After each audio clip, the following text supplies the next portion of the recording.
the soul, the very essence of one's being. One of the most important, yet unknown things in these games is the one thing we know ourselves as. Our actions, our skills.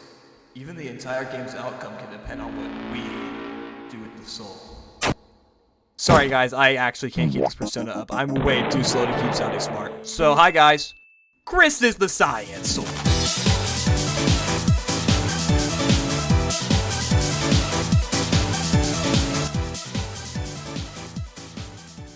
Hey guys, just a quick TLDR. If you remember from 4 seconds ago, it said Deltarune theory, but this is kind of like a Deltarune and Undertale theory, whatever, it doesn't matter, let's start the video. I feel like the majority of people who click right now on this video are going, dude, this is so fucking stupid, dude.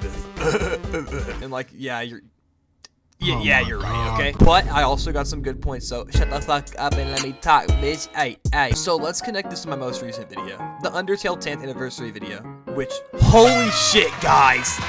Thanks for the support on that. I made a whole $1 too, so shout out everyone who watched it. But what I'm talking about is a song that plays in the Forgotten Ruins area. If you listen to the song like at all, then you'll realize it's like literally just faint courage. Listen.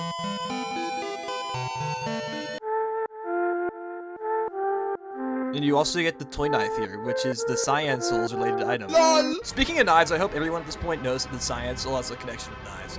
But I would argue KRIS does too, okay? I mean, I can only think of one other person that just carries a knife around for fun, okay? Staying on this topic, look what they changed it to. Bandages! Bandages, huh? Just like what KRIS starts with in the light world. Obviously, this isn't like hard proof evidence if you think about it, but if you were a kid, which KRIS presumably would have been in the Undertale universe, and you had bandages on you and carried a knife, it seems like you're a pretty reckless kid always getting hurt and things like that. Maybe rational or not, you're protective of yourself and people around you. I feel like that would be at least a significant part of your character. On the Daily Toby... Oh my god, this is hard to say. On the Daily Toby Trivia Twitter account, which you guys should also totally follow me on Twitter. Hey guys, hey. They tweeted that in the comments of the code, you can see the toy knife was originally named the Soul Knife. Obviously, we can only speculate why this change happened. It's probably because a kid wouldn't have the Soul Knife, whatever the fuck that means. But this also gives us a question of why was it Soul Knife in the first place? This is the CYAN Soul's related item specific too. Is it trying to prove a deeper connection with the soul? Even if KRIS doesn't enjoy it, we can all agree that KRIS and the soul have a pretty deep relationship. So, just something to think about, guys. Both of the items that are related to the CYAN Soul, being the toy knife and the faded ribbon, are both located in the ruins.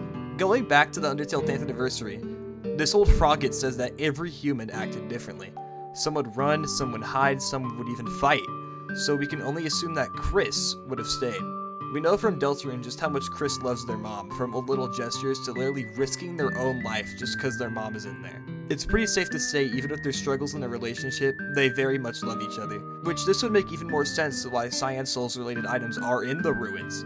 It's the place that KRIS spent the most time, and obviously they left at some point and got killed, but it still proves a deeper connection of the CYAN Soul and Toriel.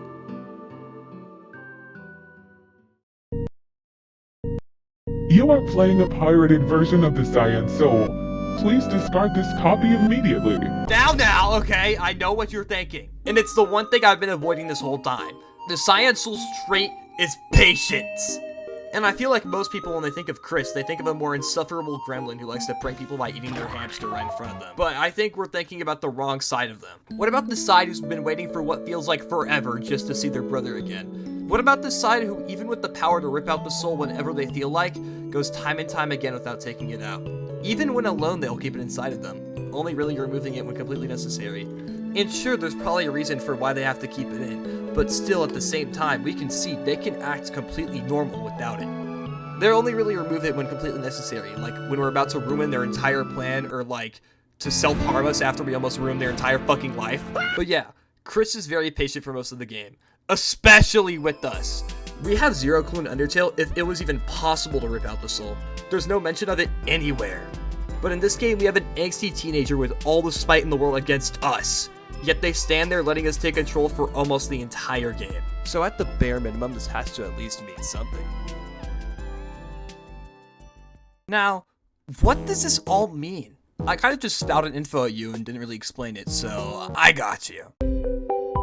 I think that KRIS and KRIS's Undertale counterparts were both the CYAN Soul in their respective universe. We know that KRIS has experienced ripping a soul out from their own body, and that doesn't seem like something that comes to them second nature from the way Noelle describes it. At the bare minimum, we know that KRIS had a soul before us. We're left in the dark as to if we're infiltrating KRIS's soul or if the soul that is ours is put into KRIS. This kind of gets weird with the whole multiple soul theory thing from a couple years ago. You should totally watch this video from Andrew Cunningham if you want to hear more about that. It was perfect. But I am of the belief that the red soul is ours, the players. We see it in the vessel creation before KRIS, and at the end it says that our vessel will now be discarded, not our soul. Basically proving that this is the same new soul infiltrating KRIS. Now, if this is taking over KRIS's old soul or not, completely unknown, but this totally keeps the chance of KRIS's old soul being the CYAN soul in the realm of possibility. With all the prior evidence I've shown, I like to think there's a compelling case for this theory, with how much emotional attachment the same things of KRIS and the CYAN soul have, and for how much the trait fits KRIS with the right perspective. I also saw a tweet while searching for this of a guy talking about how we transfer our soul, or duplicated, I don't know, it corrupts her or something. When that goes into effect, if we control Noelle, KRIS will be back with the CYAN soul. I think that would be super cool, but all we can do is wait and see. And also, if you didn't get any of the points, here's them in bullet point form for the toddlers. Number 1. KRIS is related to bandages and knives, just like the CYAN soul. Number 2. The CYAN soul's personality seems to be similar to KRIS. 3. Both the CYAN soul and KRIS seem to care a lot about Toriel in specific. 4. KRIS is very patient with us infiltrating their body and very patient about waiting for Azrael. 5. We don't know the color of KRIS's soul before us in Deltarune. I would love to hear counter evidence and other evidence for this theory in the comments too. I was looking for discussion about this theory, but I swear to God I'm like niche or something, because no one is talking about this online. For theories in general, this is my first time making a theory video and second time making a video essay, so I apologize in advance because I definitely worded some points very sloppily, and I'm not good at this whole theory thing yet, but I tried to find as much evidence as I could on the CYAN soul. There might be some miss because I didn't check the newsletter from 2017, so yeah, sorry guys.